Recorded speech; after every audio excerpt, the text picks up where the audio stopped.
자, 투자 승패를 결정짓는 마지막 한 방을 노려보겠습니다. 김석환의 매치 포인트, 오늘도 이분과 함께 이야기 나눠보겠습니다. 미래에셋증권 디지털 리서치팀 김석환 선임연구위원 함께하겠습니다. 어서 오세요. 안녕하십니까? 네. 자, 오늘 굉장히 할 얘기가 많아요. FOMC도 있을 것이고요. 그리고 실적 발표도 있을 것이고요. 그리고 지난밤 사이 천연가스 급등도 있을 것이고요. 맞습니다. 네. 자, 일단 제가 가장 앞으로 다가와 있는 일정부터 먼저 짚어보고 천연가스 이야기 한번 해볼게요. 네. 일단 오늘 같은 경우에 이제 FOMC 회의가 또 지금 진행 중에 있기 때문에요. FOMC 회의가 좀 중요한 포인트라고 보시면 될 것 같고, 시장에서 전반적으로는 75bp 인상에 대해서 얘기를 하고 있는데, 좀 여러 가지 봐야 될 부분들이 있습니다. 왜냐하면 이 7월 FOMC 회의가 끝난 이후에 이제 9월 FOMC가 있기 때문에 앞으로 한 2달 정도의 텀이 있는 상황이거든요. 네네. 그래서 그 부분에서 연준은 과연 어떤 메시지를 줄지에 대해서 좀 보셔야 될 필요가 있다라고 보시면 되겠고요. 내일 같은 경우에는 미국의 2분기 경제 성장률이 발표가 될 예정이긴 한데, 일단 저희가 알고 있는 상황은 현재까지는 좀 계속해서 2분기에도 좀 저조한 국면을 보일 것으로 예상을 좀 하고 있는 상황이기 때문에 네. 2분기 경제 성장, 그리고 이제 금요일 날 가면은 또 연준이 주요하게 보는 물가 지표인 PCE 물가 지수가 발표가 될 예정이라고 보시면 될 것 같고, 이제 기업단에서 보면은 방금 말씀해 주셨던 부분처럼 기업 실적 발표가 계속되고 있고요.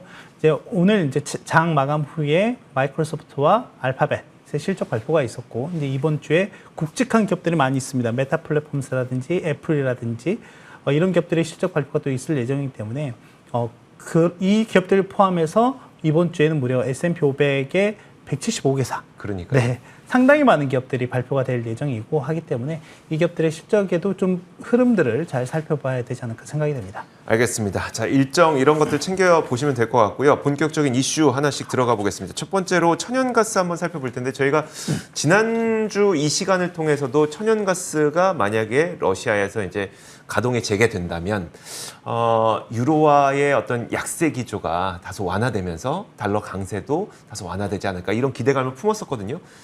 근데 아니나 다를까 가스 공급을 그렇게 수월하게 해주지는 않네요. 그렇죠. 네, 아무래도 러시아가 가지고 있는 가장 강력한 카드 중에 하나가 바로 이 에너지라고 네네. 좀 보시면 될 것 같고, 그리고 유로존 같은 경우에는 지금 이 러시아와 우크라이나 간의 전쟁으로 인해서 유로존은 그러니까 그 러시아에 대한 제재를 강력하게 또 지속을 하고 있고요. 네네. 특히 주요 에너지원들이라고 할 수 있는 석탄이나 천연가스나 석유와 같은 이런 부분들을 계속해서 수입 제한 조치를 하려고 하고 있는 움직임들이 있는 상황이거든요. 그래서 지난주에 하나의 변곡점이 됐던 이슈 중에 하나가 뭐냐면 바로 러시아에서 독일로 들어가는 노드스트림이라고 하는 거. 이제는 너무나 다들 알고 거예요. 계시는 상황이고, 원래 매년 7월 정도에는 정기 보수를 했다라고 말씀을 드렸어요. 네. 그런데 이미 그 전에 그러니까 러시아 쪽에서는 원래 공급했던 양의 한 40%까지 좀 낮춰놓은 상황이고, 지난주 보수가 끝난 이후에 40% 레벨까지 딱 다시 올려놓은 상황이에요. 그런데 네네. 이번 주에 나온 얘기는 뭐였냐면 우리가 역시 정기 보수와 관련한 이슈이긴 하지만 이제 그거는 이미 핑계 아닌 핑계라고 우리가 알고는 있는 상황이고, 근데 이 레벨 자체를 20%까지 낮출 거야라고 지금 얘기를 하고 있는 상황이죠. 네. 지금 계속 말씀드렸던 부분 중에 이제 겨울은 다가오고 있고, 유럽에서는 지금 자체적으로 이 천연가스 저장 용량을 겨울 직전에 한 80~90% 레벨까지 올리려고 하고 있는 상황에서 만약에 이 20% 수준으로 낮춰버리게 된다고 하면 어려울 수도 있는 상황이 되는 거죠. 그러니까요. 네, 그런 상황이 이제 직면에 있을 수밖에 없다라는 걸로 좀 보시면 될 것 같고요. 사실 천연가스의 경우에는 그 비축 시즌과 방출 시즌이 있어서, 비축 시즌이 이제 천연가스를 저장고에 쌓는 기간. 그쵸. 네. 그게 한 4월부터 10월까지고요. 맞습니다. 방출 시즌이 10월부터 이제 다음 연도 3월 정도까지가 그렇죠. 방출 시즌인데, 사실 그럼 10월이라고 치면 지금 2달밖에 안 남았거든요. 맞습니다. 2달밖에 안 남았는데 러시아에서 가스 공급을 20%밖에 안 해준다. 그러다 보니까 이건 굉장히 위험할 수도 있겠는데? 라는. 네, 그래서 지금 현재 레벨을 보면 전체 한 60% 초반 정도까지밖에 저장을 못 해놓은 상태예요. 근데 네. 방금 앞에서 보셨던 것처럼 이제 표가 좀 약간 어그러지긴 했는데, 이게 최근 한 6~7년간과 한번 비교를 해보면 어느 정도 표를 한번 설명을 해주셔야 될 것 같아요. 평균 정도 수준이라고 좀 보시면 될 것 같은데, 이 표 같은 경우에는 이제 매년 1월부터 연말까지 그럼 유럽의 천연가스 저장 재고 용량을 표현한 표이거든요. 추세적으로 이제 나타낸 표인데, 그러니까 올해 같은 경우에는 현재 한 60% 초반 정도라고 하면 딱 6년 정도의 그 평균 정도라고 보시면 될 것 같아요. 그러니까 그 채워가고 있는 속도 자체가. 네네. 근데 이 표가 이렇게 나오면 안 돼요, 원래. 이렇게 좀 스무스하게 나와야 네네. 되는 건데 좀 표가 깨진 부분이 있어서요. 그런데 이 스무스하게 좀 올라가고 있는 부분들이 이제 지금부터가 문제라고 하는 거죠. 방금 말씀드렸던 것처럼 천연가스 공급량이 줄어들고 있고 또 하나는 이제 해외에서 다양한 대체 공급선들을 이제 확보를 하면서 해야 되는데 이제 네. 그런 것들이 원활하게 될 거냐라고 하는 거고 이제 그러다 보니까 방금 이제 비축 시기와 사용 시기 말씀해 주셨던 것처럼 이제 유로존 내에서는 오는 8월부터 내년 3월 말까지 이제 전체적으로 천연가스 사용량을 15% 정도 줄이자라는 지금 캠페인을 시작을 하고 있는 상황입니다. 네. 그런데 이게 이제 유로존 같은 경우에는 이제 다국가들의 합의체인 그렇죠. 거잖아요. 네. 근데 이게 잘 될 거냐? 근데 이 같은 내용을 발표하자마자 그리스가 우리 못하겠어라고 이미 발표를 또 한 상황이에요. 네. 그러니까 내부적으로도 이제 그런 노이즈가 생길 수밖에 없는 상황인 거고 이제 외적으로 본다라고 하면 지난밤에 천연가스 가격이 급등하는 모습이 좀 나타나기도 했었고요. 특히 네네. 천연가스 가격은 각 지역별로 좀 가격 차가 좀 있는 상황입니다. 그래서 이제 항상 말씀을 드릴 때 미국산 천연가스 가격이냐, 유럽 쪽, 특히 뭐 독일이나 네덜란드 쪽의 천연가스 가격이냐 이렇게 말씀드리는데 일단 유럽 쪽은 계속해서 천정부지로 올라가고 있는 상황이고 미국 쪽의 천연가스 가격도 6월 달에 프리포트 LNG 수출 기지가 화재 사건으로 인해서 일부 좀 맥락이 좀 막히는 상황이 네네. 발생하면서 미국산 천연가스 가격이 급락하는 모습이 나타났었거든요. 그런데 이번 달에만 거의 70% 가까이 올라오고 있는 상황이고 간밤에도 2008년 7월 이후에 최고치인 최고치를 또 기록하고 있는 네네. 상황이거든요. 그래서 천연가스 특히 원유와는 달리 천연가스 쪽에 약간 타이트한 부분들은 좀 앞으로 단기간에는 지속될 가능성이 높다라고 보면 될 것 같습니다. 그러면 이게 어떤 악영향을 미치게 되는 걸까요? 글로벌 경제에는? 뭐 일단은 저희가 계속 얘기하고 있는 게 인플레이션과 관련해서 네네. 된다라고 보시면 될 것 같고, 그러니까 지난해 2021년 1월부터 현재 기점까지 제가 이제 인플레이션을 요소별로 한번 구분을 지어볼 수가 있거든요. 네. 상당히 뭐 지금 높은 인플레이션이 좀 유지가 되고 있는 상황이지만 미국과 유로존 이렇게 좀 구분을 지어놓고 본다라고 하면 역시 에너지가 인플레이션에 미치는 영향이 상당히 크다라고 하는 부분인 거고요. 특히 유로존 같은 경우에는 전체 인플레이션의 대략 한 80% 정도가 바로 이 에너지 쪽에서 기인을 하고 있다라고 보시면 될 것 같습니다. 그렇기 네. 때문에 이 에너지 가격의 안정화가 인플레이션을 낮추는데 가장 중요한 키 팩터다라고 이해를 하시면 될 것 같아요. 알겠습니다. 그러다 보니까 인플레이션에 대한 우려가 특히 유럽 지역에서는 그렇게 당분간은 꺾이기 좀 쉽지 않은 상황이 될 것 같습니다.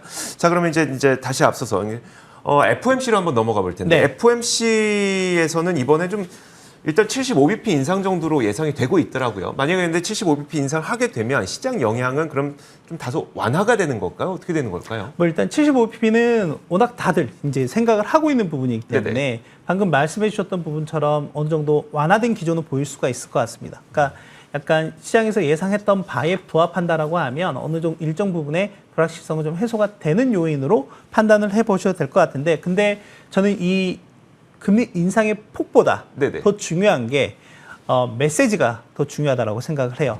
그러면 앞서 제가 이제 일정 관련 설명을 드릴 때 앞으로 9월 FOMC는 9월 20일, 21일이거든요. 네. 그러면 앞으로 2달 동안, 그러니까 8월과 9월 동안 연준이 지켜봐야 할 지표들이 여러 가지가 있습니다. 그렇군요. 그 중에 가장 대표적인 게 고용도 있고요. 그리고 인플레이션 지표도 2번이나 나오거든요. 네. 그렇다라고 하면 파월 연준 의장이 이제 기자회견을 하는 자리에서 과연 9월에는 어떤 정도의 금리 인상이라든지 속도를 유지하겠다라고 하는 부분들을 좀 명확하게 메시지를 전달해 줄 수 있을까에 대한 부분이 좀 중요할 것 같고, 이제 그 부분들이 이제 시장에서 받아들이는 건 역시 포워드 가이던스라고 보시면 될 것 같고요. 네네. 그런데 그 부분 같은 경우는 좀 명확하게 전달하지 않을 수도 있다. 그러니까 6월 FOMC 회의에서 밝혔던 바를 그대로 좀 유지할 가능성이 높다라고 좀 보시면 될 것 같아요.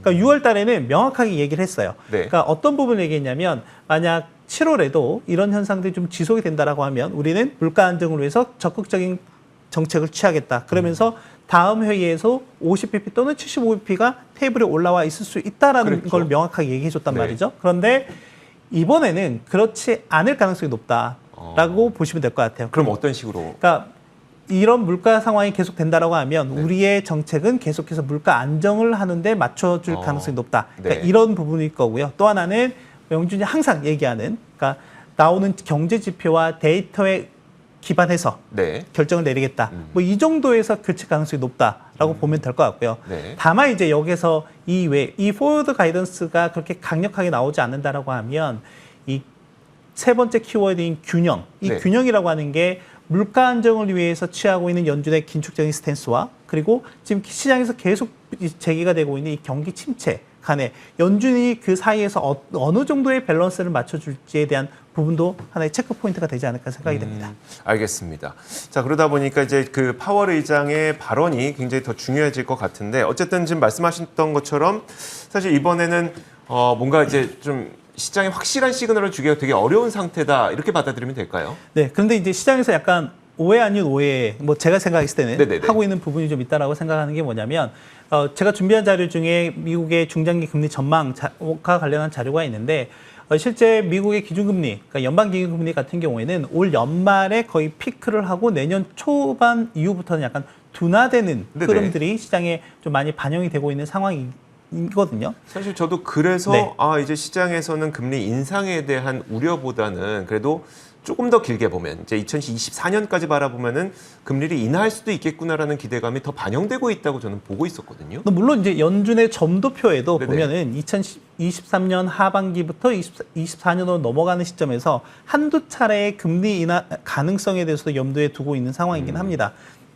그런데 이제 과연 시장에서는 그러니까 연준의 그러한 스탠스 자체가 지금 연준이 바라보는 시점은 2023년 하반기부터거든요. 그런데 이게 올 하반기부터 빨라질 수 있을까에 대한 얘기를 하고 있는 거죠. 근데 네, 그렇죠. 그 부분은 좀 기우일 가능성이 높다라고 생각이 돼요. 왜냐하면 연준 같은 경우에는 지금 가장 급선무가 물가 안정이거든요. 네네. 네, 물가 안정 없이는 고용이라든지 소비라든지 이런 부분에서 원활한, 그러니까 물가 안정 없이는 물가 안정 없는 상황 같은 경우가 경제에 더 큰 악영향을 주기 때문에 그렇죠. 그 부분을 잡고자 하는, 그래서 시장에 이런 기대감들이 좀 있기는 하지만 일단 연준 입장에서는 상당히 유의미한 수준의 물가 하락이 확인되기 전까지는 그러니까요. 네, 스탠스를 확 바뀔 가능성은 높지 않다라고 저는 일단 보고 있는 상황입니다. 벌써부터 완화 기조를 기대하기에는 조금 더 조심스럽다는 말씀이죠. 상당히 조심스러운 부분인 거죠. 알겠습니다. 마지막 한 가지만 더 여쭤볼게요.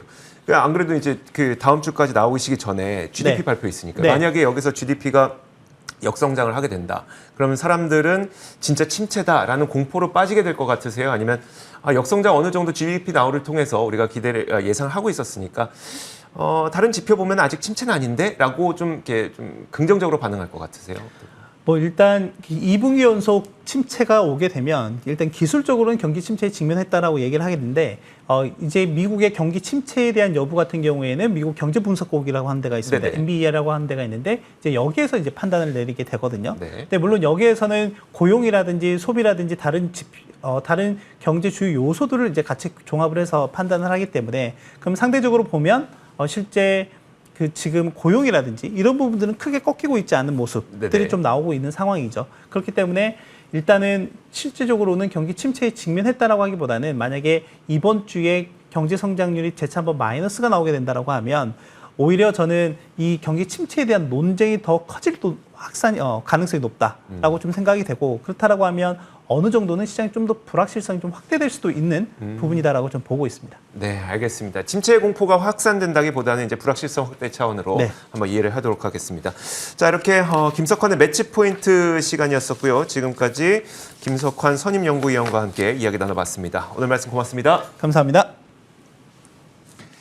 자, 이렇게 저희가 준비한 소식은 여기까지입니다. 굿모닝 글로벌이었었고요. 이어지는 출발 성공 투자 통해서 국내 시장에 대한 대응 전략 잘 세우시길 바라겠습니다. 저희는 내일 같은 시간에 찾아오도록 하겠습니다. 함께해 주신 여러분 고맙습니다.